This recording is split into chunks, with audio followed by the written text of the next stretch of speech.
I signed the final document at precisely 3 p.m. on a Thursday afternoon in late September, watching the notary stamp the deed with a satisfaction that felt like champagne bubbles in my chest. The beach house in Laguna Beach was mine. Or rather, it would be my parents' in exactly 2 weeks on their 35th wedding anniversary. $380,000. Every penny I had saved over the past decade working as a senior textile designer for one of the largest manufacturing companies on the West Coast. My apartment in downtown Los Angeles was modest, furnished with thrift store finds and hand-me-downs, but I had never cared about luxury for myself. My parents had sacrificed everything to give my sister Vivian and me a stable childhood. Dad had worked double shifts at the automotive plant while Mom cleaned houses on weekends. They had never owned property, never taken a real vacation, never indulged in anything beyond necessities. This house, with its whitewashed exterior and ocean views, was my way of saying thank you for 35 years of putting us first. I had discovered the property almost by accident 6 months earlier, while visiting a college friend who lived in the area. The house sat on a quiet street 3 blocks from the beach, a 2-bedroom cottage with a wraparound porch and a garden that desperately needed attention. The elderly owner had passed away, and her children wanted a quick sale. I had toured it alone on a Saturday morning, imagining my parents sitting on that porch with their morning coffee, finally able to rest. The financing had been brutal. I had liquidated my retirement account, taken a second mortgage on my condo, and worked overtime for 6 months straight. My boss had noticed my exhaustion and offered me a promotion that I turned down because it would have required relocating to Seattle. I needed to stay close, needed to see my parents enjoy this gift. Some dreams are worth the sacrifice. Vivian had always been the difficult one in our family, though no one said it aloud. She was 2 years younger than me, married to a man named Trevor, who worked in pharmaceutical sales, and carried himself with the swagger of someone who believed the world owed him recognition. They had 2 children, both under 10, and lived in a sprawling house in Orange County that Trevor never let anyone forget he had purchased without help from his in-laws.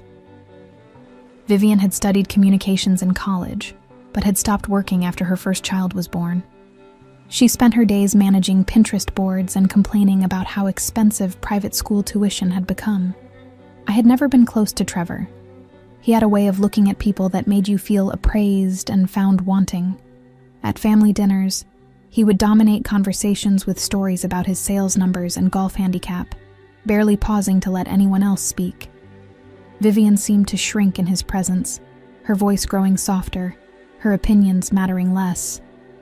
I had watched this transformation over the 8 years of their marriage and said nothing, because families learn to swallow discomfort rather than cause scenes. My parents adored Vivian's children, and I understood why she held a special place in their hearts. She called them daily, visited every weekend with the kids, created the appearance of closeness that I, childless and career-focused, could never quite match. I had accepted my role as the dependable daughter, the one who helped with bills and medical expenses, while Vivian provided grandchildren and Sunday dinners. The anniversary party was scheduled for October 14th, a Saturday. I had planned every detail meticulously, reserving a private room at their favorite Italian restaurant, coordinating with relatives who would drive in from Arizona and Nevada, arranging for a photographer to capture the moment when I handed them the deed. I had even commissioned a custom frame for the house key, engraved with their wedding date and the words, "Home Sweet Home," in elegant script. I kept the gift secret from everyone except my best friend Sophia, who had helped me research real estate lawyers and title companies. Sophia worked as an architect and understood the significance of home ownership in a way that my other friends, mostly fellow designers and artists, did not. She had looked at me with tears in her eyes when I showed her the closing documents. "You're incredible," she had said, squeezing my hand across the coffee shop table. "Your parents are so lucky to have you." I had smiled, feeling the warmth of anticipation. I imagined my mother's face when she saw the ocean from the living room window. Imagined my father finally able to stop worrying about rent increases and landlord inspections. This gift would change their lives in ways that money alone never could. The lawyer I had hired, a sharp woman named Patricia who specialized in real estate transactions, had been thorough about the paperwork. She had included a clause in the deed transfer that required my written consent for any future sale or transfer of the property. I had added this protection almost as an afterthought, thinking vaguely about tax implications and estate planning, never imagining I would need it for any other reason. The week before the anniversary party felt endless. I threw myself into work, finalizing designs for our spring collection and attending production meetings that stretched past 8 p.m. My supervisor, a demanding perfectionist named Gloria, had been pushing the entire team hard as we prepared for our presentation to international buyers. I welcomed the distraction, though my mind kept drifting to the beach house and whether my parents would cry when they saw it. Vivian called me on Wednesday evening, her voice bright with false enthusiasm. "Charlotte, I heard you're planning something special for Mom and Dad's anniversary. You're so thoughtful." Trevor and I wanted to contribute, but you know how expensive everything is with the kids' activities. Maybe we can bring wine. I had felt a flicker of irritation but pushed it away. "Don't worry about it. Just having everyone together will be perfect." "You're always so generous," she had said, and something in her tone made my stomach tighten, though I could not identify why. "Dad mentioned you've been working a lot of overtime. Are you doing okay financially?" The question had felt intrusive, a probe into territory that was none of her concern. "I'm fine, just busy with the new collection launch." We had talked for a few more minutes about logistics and menu preferences before ending the call. I had stood in my kitchen afterward, staring at my phone, and wondering why every conversation with my sister felt like a performance, words carefully chosen to maintain a facade of sisterly affection that neither of us truly felt.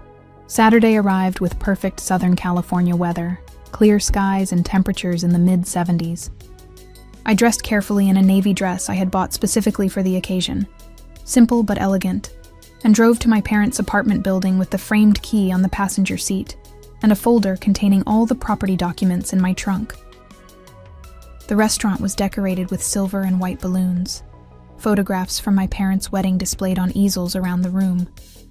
Aunts and uncles milled around with champagne flutes, their voices warm with reminiscence. My father, still broad-shouldered at 63 despite the gray in his hair, embraced me with the strength of a man who had spent his life doing physical labor. My mother, petite and elegant in a lavender dress, kissed both my cheeks and whispered that I looked beautiful. Vivian arrived 20 minutes late with Trevor and the children, apologizing breathlessly about traffic, while Trevor checked his phone with barely concealed boredom. The kids ran immediately to their grandparents, and I watched my parents light up with the kind of joy that grandchildren uniquely provide. I felt a pang of something that might have been envy or regret, but I pushed it down. I had chosen my path, and I was proud of what I had accomplished. Dinner was magnificent. Courses of antipasti and handmade pasta, stories and laughter flowing as freely as the wine. I waited until dessert had been served, until the room had settled into contentment, before standing and tapping my glass for attention. The conversations died down, all eyes turning to me. "Mom, Dad," I began, my voice steadier than I felt inside. 35 years ago, you made a commitment to each other and to the family you would build. You've given Vivian and me everything. Your time, your love, your sacrifice. You've never asked for anything in return, never complained about how hard you worked to give us opportunities you never had. My mother's eyes were already glistening, and my father reached for her hand. I continued, my throat tight with emotion. I wanted to give you something that represents security and peace, something you've earned 1,000 times over. So today, I'm giving you a house, a beach house in Laguna Beach, fully paid for, in your names. A place where you can finally rest, where you can watch the ocean and know that you never have to worry about housing again. The room erupted. My mother stood and rushed to me, sobbing, while my father followed more slowly, his weathered face crumpling with emotion. Relatives cheered and applauded. Someone took photographs as I handed my parents the framed key and the folder of documents. My mother kept repeating, I can't believe it," through her tears. And my father, a man who rarely showed emotion, wiped at his eyes with the back of his hand. Vivian hugged me too, though her embrace felt perfunctory, and Trevor shook my hand with a grip that was slightly too firm, his smile not quite reaching his eyes. "That's very generous of you," he said, his tone impossible to read. Very generous indeed. We stayed at the restaurant until nearly midnight, the celebration expanding as news of the gift spread through conversations. My parents could not stop talking about the house, asking questions about the neighborhood and the layout, making plans to visit it the following weekend. I basked in their happiness, feeling vindicated in every sacrifice I had made. The next 2 weeks passed in a blur of work and planning. My parents visited the beach house 3 times, each visit generating excited phone calls where they described details I already knew: the built-in bookshelves, the vintage tile in the bathroom, the lemon tree in the backyard. They had already started talking about renovations, small improvements they wanted to make, and I encouraged every idea. This was their home now, their canvas to shape however they wished. I had arranged for a moving company to help them transport their belongings on the first weekend of November. They were giving up their apartment, finally escaping the landlord who had raised their rent twice in 3 years. My father had already given notice at work, planning to retire early now that housing costs were no longer a burden. Everything was unfolding exactly as I had imagined. Vivian had been unusually silent after the anniversary party. She had sent a brief text thanking me for organizing such a beautiful event, but we had not spoken beyond that. I had been too busy to notice the absence of her usual weekly check-in calls, too focused on wrapping up projects at work before taking a few days off to help my parents settle into their new home. On the Friday before the move, my mother called me at work, her voice strained in a way that immediately set off alarms. "Charlotte, honey, can you come over tonight? There's something we need to discuss." "Is everything okay? Is Dad all right?" "He's fine. We're both fine. We just need to talk to you about something important." I had left work early, anxiety building in my chest during the 40-minute drive to their apartment. When I arrived, both my parents were sitting at their small kitchen table, their expressions serious. The moving boxes stacked against the walls seemed suddenly ominous. "What's wrong?" I asked, sitting down across from them. "Did something happen with the house?" My father cleared his throat, uncomfortable in a way I had rarely seen. "Charlotte, we need to talk about Vivian and Trevor. They've been having some financial difficulties." The statement hung in the air like smoke. I waited, my hands folded on the table, saying nothing. My mother jumped in, her words tumbling over each other. "Trevor's company downsized their sales force, and he's been making much less commission. They're struggling with their mortgage, and Vivian is worried they might lose the house. The kids would have to change schools, and it would be so disruptive for them." I felt something cold settle in my stomach. "I'm sorry to hear that, but what does this have to do with the beach house?" My parents exchanged a glance, and I saw the guilt written across both their faces. My mother reached across the table as if to take my hand, but I pulled back. "They need help," my father said quietly. "And we have this beautiful house that you gave us, much bigger than we need. We discussed it with Vivian and Trevor, and we all agreed it would be best if they moved into the beach house. They need it more than we do right now." The words did not make sense at first. I heard them individually, but could not assemble them into coherent meaning. "You're giving away the house I bought you?" "Not giving away," my mother said quickly. "We're still the owners, but they'll live there, take care of it. We'll visit on weekends. It's still ours, technically." "Technically," I repeated, the word bitter on my tongue. "I spent $380,000, money I saved for 10 years to give you security. And you're handing it to Vivian and Trevor?" "They're family," my father said, his voice carrying the weight of finality that had ended arguments throughout my childhood. "Family helps family. You of all people should understand that. You've always been the one we could count on to be reasonable." Reasonable. The word I had heard my entire life, the expectation that had shaped every decision I had ever made. Be reasonable, Charlotte. Be responsible. Be the one who sacrifices so everyone else can be comfortable. Have you already told them? I asked, my voice flat. My mother nodded, tears in her eyes. Vivian was so relieved. She cried, Charlotte. She said you were saving their family. Trevor is already making arrangements to move their things next week. I stood up, my chair scraping against the linoleum floor. I need to go. Please don't be upset, my mother pleaded. This doesn't change what you did for us. We're so grateful, and we'll still use the house. It's just that right now, Vivian needs it more. I walked to the door without responding. My vision blurred with tears I refused to let fall in front of them. I heard my father call my name, but I did not turn around. I drove home in a daze, my mind spinning with disbelief and rage that felt like acid in my chest. I sat in my apartment that night with a bottle of wine I did not drink, staring at the city lights through my window and feeling the betrayal settle into my bones like frost. The house that was supposed to represent love and gratitude had become a weapon, used to demonstrate yet again that my needs, my sacrifices, my feelings were secondary to Vivian's comfort. I had drained my savings, mortgaged my future, worked myself to exhaustion, and in return, I had been labeled unreasonable for daring to feel hurt. The next morning, I called Patricia, the real estate lawyer who had handled the transaction. She answered on the third ring, her voice professionally pleasant until she heard the tension in mine. Charlotte, what's going on? I explained the situation in clinical terms, keeping my emotions locked down through sheer force of will. When I finished, she was quiet for a long moment. Do you have the deed in front of you? She asked finally. I retrieved it from my file cabinet and read her the relevant clauses. She made a small noise of satisfaction. The covenant is clear. Any transfer of the property, whether through sale, gift, or change of primary residence, requires your written consent.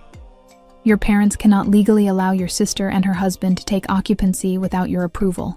What are my options? You can enforce the covenant. If they've already allowed your sister to move in without your consent, you have grounds to rescind the entire gift and reclaim the property. The house would revert to your ownership. The possibility hung in the air between us, tempting and terrible. And if I did that? Your parents would be removed as owners. You would own the house outright again.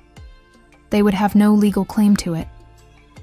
I thanked her and ended the call, my hands shaking. The nuclear option. The choice that would blow apart whatever remained of my family relationships.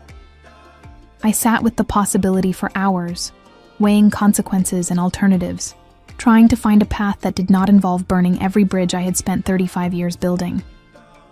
By Sunday afternoon, I had talked myself into going to the beach house to see the situation for myself before making any decisions. Maybe there had been a misunderstanding. Maybe my parents had exaggerated the arrangements. Maybe I could still salvage this without destroying everything. I drove to Laguna Beach, my stomach churning with anxiety and anger. The house looked exactly as it had during my last visit, the garden slightly more tended, the porch swept clean. I parked on the street and walked up the front path, noticing the SUV in the driveway that I recognized as Trevor's. My hands were clammy as I knocked on the door. Vivian opened it, her expression flickering from surprise to something that might have been guilt, before settling into defensive brightness. Charlotte, we weren't expecting you. Come in, come in. I stepped inside and felt my breath catch. Moving boxes were stacked everywhere, labeled with marker in Vivian's handwriting. Kids' toys were scattered across the living room floor. Trevor's golf clubs leaned against the wall near the entrance. The house that I had imagined as my parents' sanctuary had been transformed into Vivian's new home with a speed that suggested this had been planned long before my parents had bothered to tell me. Trevor emerged from what had been designated as the master bedroom, wiping his hands on his jeans. He saw me and smiled, that same calculating expression I had always disliked. Charlotte. Perfect timing. We were just moving the last of the furniture. Your sister's been working so hard to get everything organized. I can see that, I said, my voice carefully neutral. Where are Mom and Dad? They came by this morning to see how we're settling in, Vivian said quickly. They brought coffee and pastries. It was sweet. They're so excited to have us here. I looked around the room, taking in every detail. Children's artwork was already taped to the refrigerator. Vivian's decorative pillows were arranged on the couch I had left for my parents. Trevor's expensive sound system was being installed in the corner, where I had imagined my father would set up his reading chair. This happened fast, I observed. You've already moved everything in. Trevor shrugged, his confidence bordering on arrogance. When opportunity knocks, you don't waste time. Your parents were generous enough to offer us the house, and honestly, it's perfect for us. Much better location than Orange County, better schools for the kids. We're probably going to put our old place on the market. Something crystallized in that moment, a clarity that cut through confusion and doubt. This had never been about temporary help or financial difficulties. This was a permanent takeover, executed with the kind of efficiency that suggested Trevor had been planning it from the moment I had announced the gift at the anniversary party. So, you're moving in permanently, I said, not a question. Well, your parents still own it legally, Vivian said, avoiding my eyes. But they agreed it makes more sense for us to live here.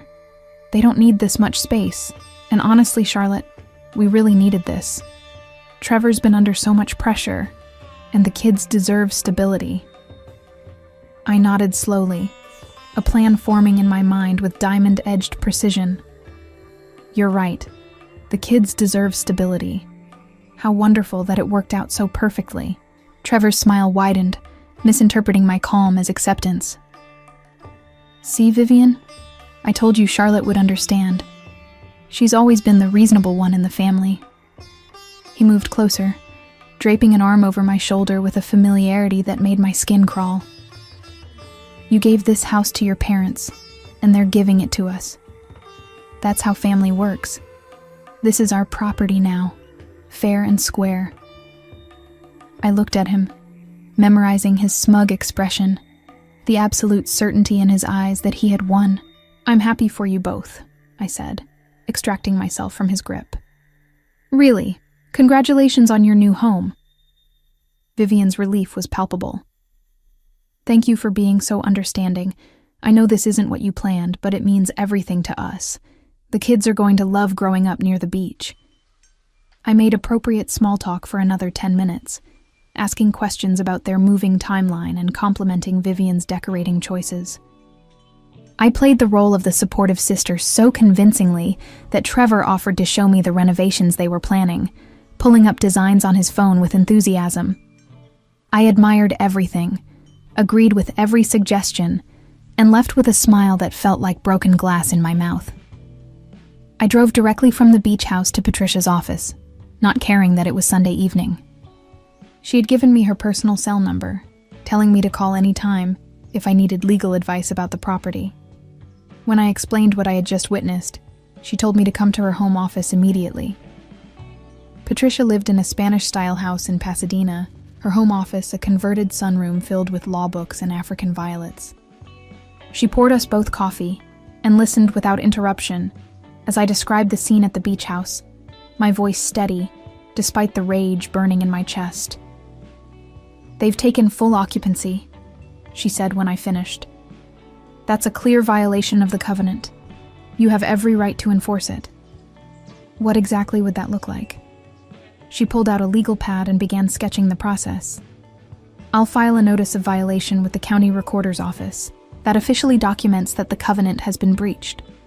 Simultaneously, I'll send certified letters to your parents, your sister, and her husband, informing them that they have 72 hours to vacate the property or face legal action to enforce your ownership rights. And if they refuse, then we file for immediate enforcement in civil court. Given that you have documentary evidence of the covenant and photographic proof of their occupancy, a judge will likely rule in your favor within days. The property would be returned to your sole ownership, and they would be legally required to leave. The implications were staggering.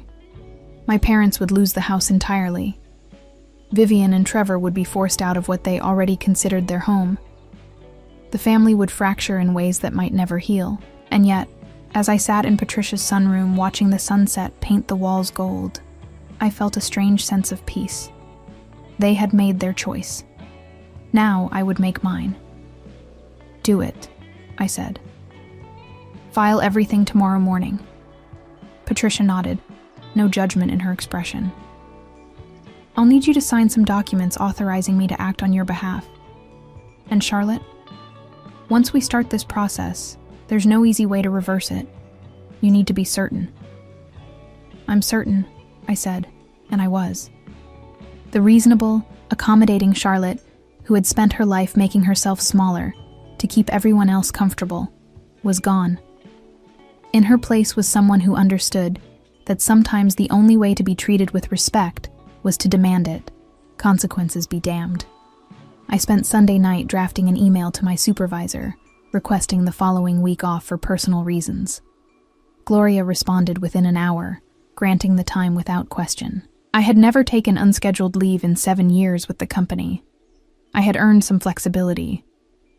Monday morning, Patricia called to confirm she had filed all necessary paperwork. The certified letters would be delivered by 5 p.m. I drove to a coffee shop near the beach house and waited, my laptop open with a work project I made no progress on. I kept imagining the moment when the letters arrived, when Vivian and Trevor realized that their victory was built on legal quicksand. At 5:47 p.m., my phone rang. Vivian's name on the screen. I let it go to voicemail. 2 minutes later, Trevor called. Voicemail. Then my mother, her message frantic. "Charlotte, what is this letter? Please call us immediately. There's been some mistake." No mistake, I thought, deleting the voicemail. Just consequences. I returned to the beach house at 7 p.m., parking across the street and walking to the front door with the confidence of someone who owned the property. Because I did, or I would, very soon. I knocked firmly, and this time when Vivian opened the door, her face was blotchy with tears. "How could you do this?" she demanded, her voice shrill. "After everything we've been through as a family?" "May I come in?" I asked pleasantly. "We should probably discuss this." Trevor appeared behind her, his face flushed with anger. "There's nothing to discuss. Your parents gave us this house. We have their permission to be here." I pushed past them into the living room, taking in the moving boxes that had multiplied since yesterday. "Actually, you don't. Not according to the legal covenant that was part of the deed transfer, the covenant that requires my written consent for any change in occupancy." "That's insane," Trevor spat. "What kind of person puts restrictions on a gift?" "The kind of person who spent 10 years saving money to buy her parents a home," I replied, my voice ice. "The kind of person who liquidated her retirement and mortgaged her future because she thought she was giving them security. Not giving my sister and her entitled husband a free house." Vivian sank onto the couch, crying harder. "We needed this, Charlotte. We were going to lose our house. The kids would have been devastated." "Then you should have asked me directly instead of manipulating our parents into giving you what I bought for them." "Manipulating?" Trevor's laugh was harsh. "Your parents made a choice. They chose to help their daughter who actually needs help, instead of the workaholic sister who makes plenty of money and doesn't even have kids." The words were designed to wound, and they did, but I refused to let him see it. "My finances and life choices are none of your concern. What is your concern is that you're currently illegally occupying property that will revert to my ownership within the week. You have 72 hours to remove yourselves and all your belongings, or I'll have you forcibly evicted." "You're bluffing," Trevor said, but his voice lacked conviction. I pulled out my phone and showed him a photo of the filed legal documents. "I'm not. My lawyer has already submitted everything to the court. Judge review is scheduled for Thursday morning. By Friday, this house will be mine again, and you'll be trespassing." Vivian looked up at me, her eye makeup running down her cheeks. "What about Mom and Dad? You're taking away their gift?" "No," I said quietly. "You took away their gift when you convinced them to give it to you. I'm just correcting the mistake." My phone exploded with messages over the next 24 hours. My mother called 17 times. My father left voicemails ranging from angry to pleading. Relatives I had not spoken to in years texted to tell me I was being selfish and cruel. Vivian's friends, people I had never met, sent Instagram messages calling me a heartless monster who was destroying a family over money. I blocked most of them and let Sophia field the rest. She had moved into my apartment temporarily, worried I would crumble under the pressure. Instead, I felt strangely calm, as if a weight I had carried my entire life had finally been lifted. I had spent 3.5 decades being reasonable, and it had earned me nothing but exploitation. I was done. Patricia called Wednesday afternoon with an update. "The judge reviewed the case this morning. The covenant is ironclad, and your documentation is perfect. She's issuing the order tomorrow. The property will be legally yours by Friday at noon." "What about my parents?" "They'll be removed as title holders. The house will revert to your sole ownership, exactly as it was before you gifted it to them. If you choose to gift it to them again in the future, that's your prerogative. But legally, they'll have no claim to it." I thanked her and sat in my apartment, thinking about choices and consequences. My parents had chosen Vivian. They had taken my gift and given it away without a second thought about how that would make me feel. They had expected me to be reasonable, to accept being treated as an ATM rather than a daughter. And when I had refused to play that role, they had turned the entire family against me. Thursday morning, I drove to the beach house one final time before the legal order was executed. Trevor's SUV was still in the driveway, but when I knocked, no one answered. I tried the door and found it unlocked. Inside, the house was in chaos. Moving boxes were torn open, half-packed. Children's toys littered the floor. A coffee cup sat abandoned on the kitchen counter, still half full. I walked through each room, cataloging the damage and disrespect. Nail holes in the walls where Trevor had hung his artwork. Scratches on the hardwood floor from dragging furniture. A burn mark on the bathroom counter from someone's curling iron. The house I had lovingly selected and carefully prepared had been treated like a disposable commodity. In the master bedroom, I found a stack of documents on the dresser.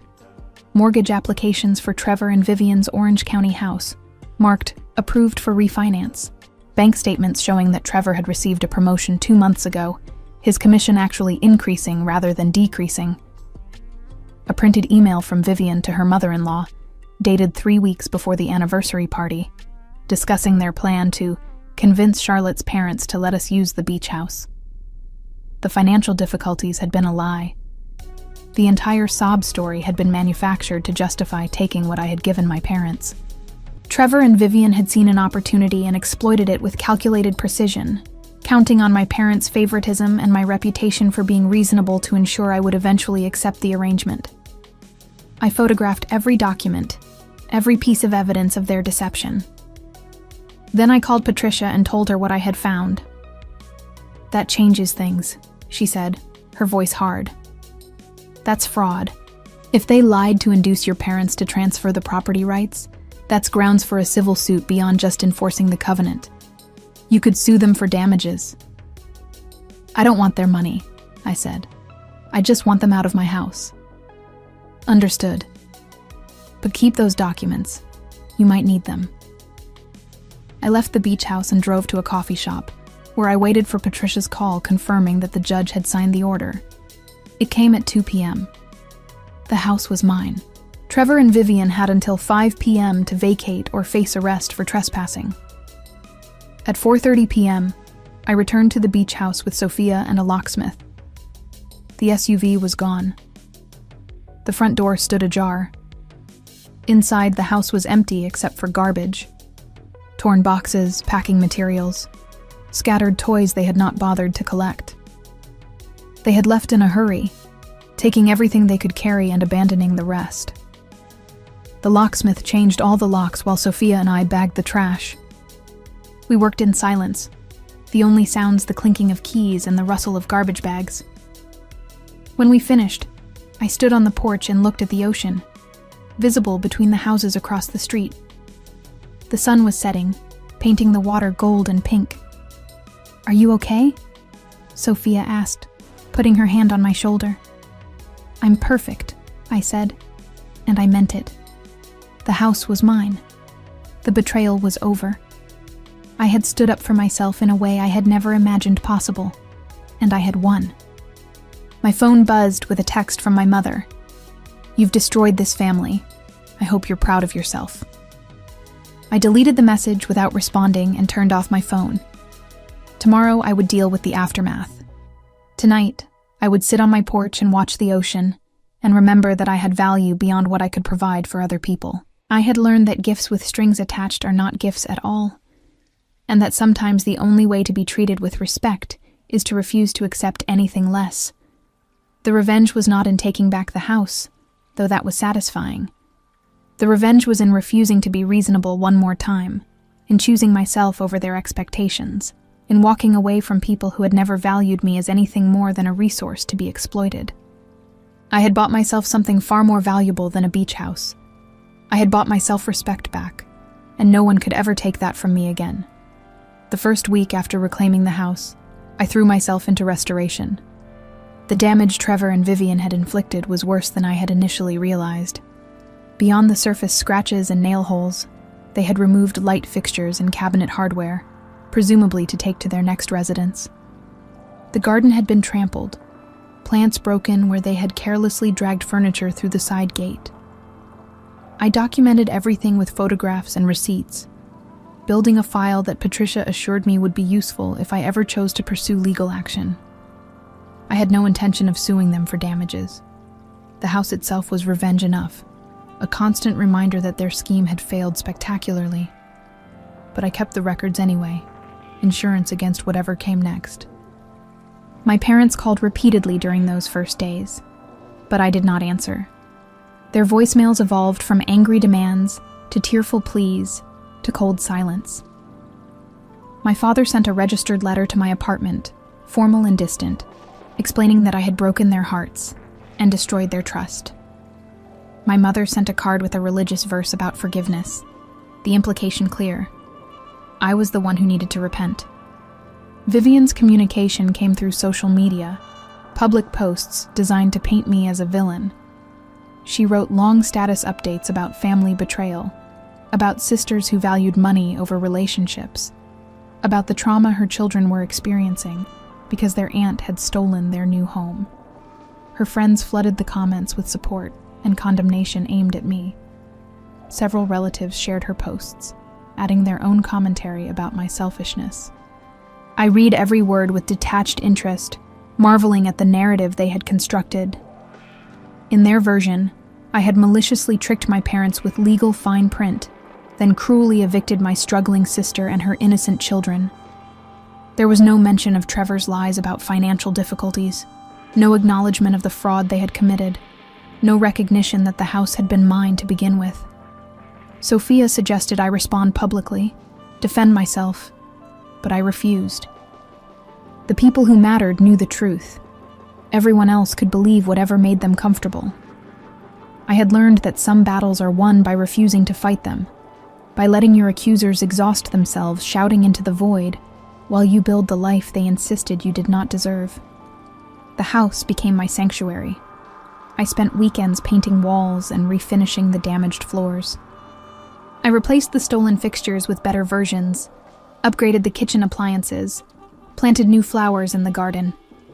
Every improvement felt like reclaiming territory, restoring something that had been violated by people who viewed generosity as weakness. Sophia helped me landscape the backyard, creating a meditation space with a small fountain and comfortable seating. We worked side by side in comfortable silence, and I felt peace settling over me like morning fog. This house, which had begun as a gift for my parents, had become a symbol of something more profound, my refusal to be diminished by people who demanded I make myself smaller for their convenience. 3 weeks after the eviction, I hired a property management company to handle renting the beach house. I had considered selling it, cutting all ties to the painful memories embedded in its walls. But something stubborn in me refused to let Trevor and Vivian's actions drive me away from something I loved. Instead, I would keep it, transform it into a source of income that would rebuild my depleted savings, and occasionally use it myself when I needed to remember why I had stopped being reasonable. The management company found tenants quickly, a young couple who taught at a nearby elementary school, responsible and kind, who promised to care for the house as if it were their own. The rental income covered my mortgage and provided a small surplus. I set up automatic payments to replenish my retirement account, slowly undoing the financial damage of my generosity.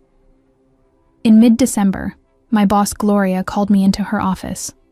I had been expecting a conversation about my recent distraction, perhaps even a performance warning. Instead, she offered me a promotion I had turned down months earlier, Senior Director of Design, with a substantial raise and the option to work remotely 2 days per week. "You've been different lately," she said, studying me with sharp eyes.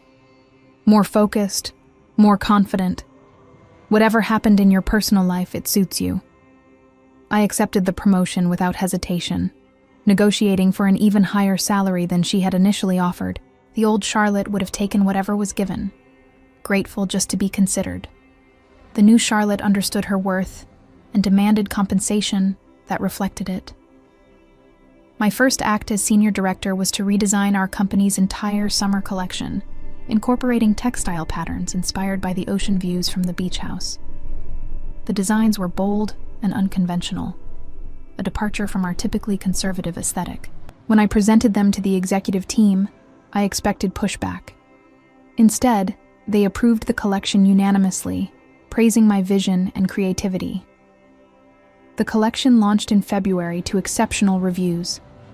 Fashion magazines featured my designs in editorial spreads. International buyers increased their orders. My name appeared in industry publications as an innovator, someone pushing boundaries and redefining contemporary textile design. I had never sought recognition, but I found I enjoyed it. Not the fame itself, but what it represented. I had refused to shrink, and I had flourished because of it. Vivian's social media presence shifted as winter turned to spring. The angry posts about family betrayal were deleted, replaced by carefully curated photos of her children and inspirational quotes about resilience. She had moved with Trevor to a rental house in San Diego, farther from my parents but closer to his company's main office. The distance seemed to suit everyone, creating physical space that mirrored the emotional chasm that now divided us. I heard through a cousin that Trevor had been furious about losing the beach house, that he had consulted several lawyers about challenging the covenant before being told he had no legal standing. The mortgage refinancing they had secured on their Orange County house had been used to cover mounting credit card debt, not to purchase a new home. They had needed the beach house not because they were losing their current residence, but because they had spent beyond their means and needed to eliminate their housing costs to maintain their lifestyle. My parents had moved to a senior apartment complex in Long Beach, a modest 2-bedroom unit subsidized by my father's union pension. They had not asked me for help, and I had not offered. We existed in mutual silence, connected by blood, but separated by choices that neither side seemed willing to forgive. In April, I received an unexpected letter from my father. Not an email or text, but an actual handwritten letter, his careful block print filling 2 pages. "Charlotte," it began, "I have spent months trying to understand what happened, trying to find the words that would fix what we broke. Your mother and I believed we were doing the right thing, helping Vivian when she needed us. We did not understand the covenant you had included in the deed, and we did not think to ask you before making our decision. That was wrong. We treated your gift carelessly, and we hurt you deeply." The letter continued, acknowledging their favoritism toward Vivian, admitting they had allowed Trevor to manipulate them because they wanted to believe they were helping their grandchildren. He did not ask for forgiveness or suggest reconciliation. He simply stated facts and accepted responsibility, ending with a line that made my hands shake. You were right to take back the house. We did not deserve it, and we certainly did not deserve you." I read the letter 3 times, tears streaming down my face in a way they had not since the day I discovered Vivian in my beach house. My father had never been good with emotions, had spent my childhood showing love through actions rather than words. This letter represented a vulnerability I had never seen from him, an admission of failure that must have cost him everything. I did not respond immediately. I needed time to process, to decide what kind of relationship, if any, I wanted with my parents going forward. But I kept the letter, tucked into my desk drawer, a reminder that some people are capable of growth even when it comes too late to undo the damage. In May, I flew to New York for a textile industry conference, where I was scheduled to speak on a panel about innovative design techniques. The event was at a luxury hotel in Manhattan, the ballroom filled with designers and manufacturers from around the world. I wore a suit I had designed myself, fabric printed with abstract waves that echoed the ocean beyond my beach house windows.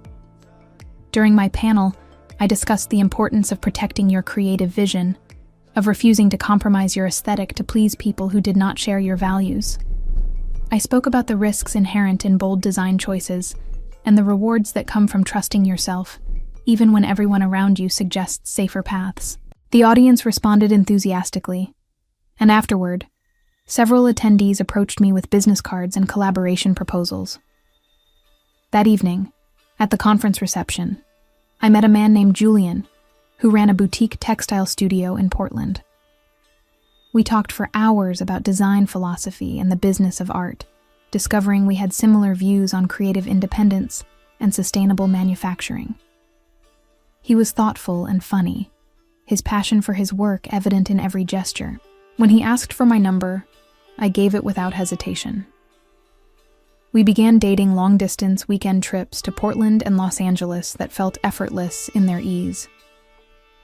Julian had been married briefly in his 20s, a relationship that ended amicably when both parties realized they wanted different futures. He had no interest in children, but loved his work with an intensity I recognized. We fit together in a way I had never experienced, 2 people who had chosen themselves and found they could choose each other without losing anything essential. By July, Julian had relocated to Los Angeles, moving into a loft downtown that we jokingly called his studio, though he increasingly spent nights at my apartment. We traveled to the beach house on weekends, the tenants having moved out in June. I had decided not to re-rent immediately, wanting to enjoy the space I had fought so hard to reclaim. Julian loved the house instantly, understanding why I had been willing to sacrifice everything to give it to my parents. We spent long afternoons on the porch, working side by side on our respective projects, comfortable in shared silence. He never asked about the family drama that surrounded the property, accepting my brief explanations without pushing for details I was not ready to share. In late August, nearly a year after the anniversary party that had started everything, I received a phone call from Vivian. I almost declined it, my finger hovering over the reject button before curiosity won out. "Charlotte," she said, her voice small and uncertain. "I know I have no right to call you. I know you probably hate me, but I need to tell you something, and I couldn't do it through a letter or text." I waited, saying nothing. "Trevor and I are getting divorced," she continued. "It's been coming for a while, but I finally filed the papers last week. He's been having an affair with someone from his office for months, maybe longer. I found out because she called the house, thinking I already knew. I felt a spike of satisfaction followed immediately by guilt. I'm sorry you're going through that." "You're not sorry," Vivian said, and she almost laughed. "You never liked him. You were probably right about him from the beginning. I just couldn't see it because I was so desperate to believe I had made the right choice." "What do you want from me, Vivian?" She was quiet for a long moment. "Nothing. I don't want anything. I just wanted you to know that you were right. About Trevor. About the house. About all of it. We lied to Mom and Dad about our financial problems. Trevor convinced me it would be fine, that you would understand eventually. that family owed each other support. But it was never about needing the house. Trevor just wanted it because it made him feel successful, like he was beating you somehow. The admission hung between us, years of resentment and competition finally acknowledged. Why are you telling me this now? Because I've spent this whole year blaming you for destroying our family, telling everyone who would listen that you were cruel and heartless. But I was wrong. You didn't destroy anything. We did, when we tried to take something that was never ours. Her voice cracked. I miss you, Charlotte. I miss my sister. I know I don't deserve your forgiveness, but I wanted you to know that I understand now what I couldn't see before. I closed my eyes, feeling the weight of the year settle over me. Part of me wanted to rage at her, to list every injury and betrayal, to make her feel the depth of pain she had caused. But another part, the part that had learned to choose peace over being right, simply felt tired. I'm glad you're leaving, Trevor, I said finally. You deserve better than someone who lies to you and cheats on you. As for us, I don't know if we can ever be what we were, but maybe someday we can figure out what we can be. That's more than I deserve, Vivian whispered. Thank you. We ended the call without promises or plans, just the acknowledgement that some damage takes years to repair, if it can be repaired at all. I sat on my porch with Julian beside me, watching the sunset paint the ocean in shades of copper and gold. Your sister? He asked, and I nodded.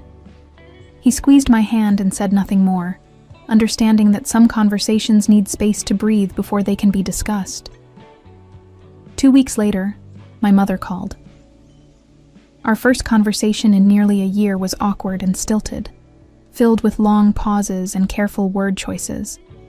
She asked about my work and my life with a tentative interest that suggested she had finally realized how little she actually knew about me. I answered honestly, but without elaboration, not ready to open myself fully, but willing to crack the door. She told me about my father's health issues, minor but concerning, and about their adjustment to the apartment. She mentioned that Vivian had moved back closer to them with her children, that the divorce was difficult but necessary. She did not apologize for her role in what had happened, but she also did not blame me. It was progress, however incremental. We began talking monthly, brief check-ins that slowly rebuilt the foundation of our relationship. My father wrote occasional letters, updates on his life that never pressured me for more than I was willing to give. They had learned, finally, that I could not be taken for granted. By October, exactly 1 year after I had taken back the beach house, I stood in the same spot where Trevor had smirked at me and declared the property his. But now the house was filled with my furniture, my art, my vision of what a home should be. Julian and I had decided to split our time between his downtown loft and the beach house, creating 2 spaces that reflected different aspects of our lives together. The textile collection I had designed had exceeded all sales expectations, earning me recognition from the Fashion Designers Association and a feature in Architectural Digest about homes that inspire creativity. The article included photographs of the beach house, its transformation from neglected cottage to artistic sanctuary documented in glossy pages. My parents called after the article published, my mother's voice thick with emotion as she told me how proud they were, how beautiful everything looked. Vivian sent a text with a screenshot of the article. You were right. It was always your house. It's perfect now. I looked at the message for a long time before responding simply, thank you. The final confrontation came not with drama, but with quiet satisfaction. Trevor called me in November, his voice stripped of its characteristic arrogance. He wanted to apologize, he said, for his behavior and his manipulation. He admitted he had been jealous of my success, insecure about his own achievements, desperate to prove he could take something from someone he perceived as having too much. I listened without interrupting, letting him exhaust himself with explanations and excuses. When he finished, I said only, I hope you learn to build your own life instead of trying to steal someone else's. He hung up without responding, and I deleted his number immediately. I had no interest in his redemption or his regret. The revenge was never about making them suffer, though they had in their own ways. Trevor had lost his marriage and his reputation. Vivian had lost her sister and her illusions about her marriage. My parents had lost the gift they had treated so carelessly. But the real revenge, the lasting revenge, was in what I had gained. I had learned to value myself beyond my utility to others. I had discovered that being reasonable was often just another word for being exploited. I had found love with someone who saw me as an equal, not a resource. I had built a career and a home that reflected my worth, not my willingness to sacrifice for people who would never appreciate it. In the months that followed, Trevor's life unraveled with a completeness that would have satisfied me had I still cared enough to notice. The affair that destroyed his marriage also destroyed his career. His company's ethics policy strictly prohibited relationships between supervisors and subordinates, and when human resources discovered he had been involved with a junior sales representative, they terminated him immediately. Unable to find comparable work in pharmaceutical sales, he took a position with a medical supply distributor at a fraction of his previous salary. His expensive car was repossessed. The Orange County house sold at a loss in a declining market, barely covering their remaining mortgage. Vivian's divorce attorney ensured that Trevor paid substantial child support despite his reduced income. And the financial pressure that he had lied about to steal my beach house became his genuine reality. He moved to a studio apartment in the Inland Empire, over an hour from his children, his golf club sold to make rent. The man who had declared my gift his property now worked weekends as a retail clerk to supplement his income, his arrogance replaced by the exhaustion of consequences he had spent his life avoiding. As for me, I never stopped working hard, but I stopped working for other people's approval. The beach house remained mine, a testament to the power of standing up for yourself even when everyone around you demands you stay small. Sometimes on quiet mornings, I stood on the porch with my coffee and watched the ocean, remembering the woman who had signed those documents, believing she was buying her parents' happiness. I did not regret that woman's generosity, but I was grateful I was no longer her. The revenge journey had taught me that protecting yourself is not selfish. It is survival, and sometimes the most radical act of love you can offer the world is refusing to let it diminish you.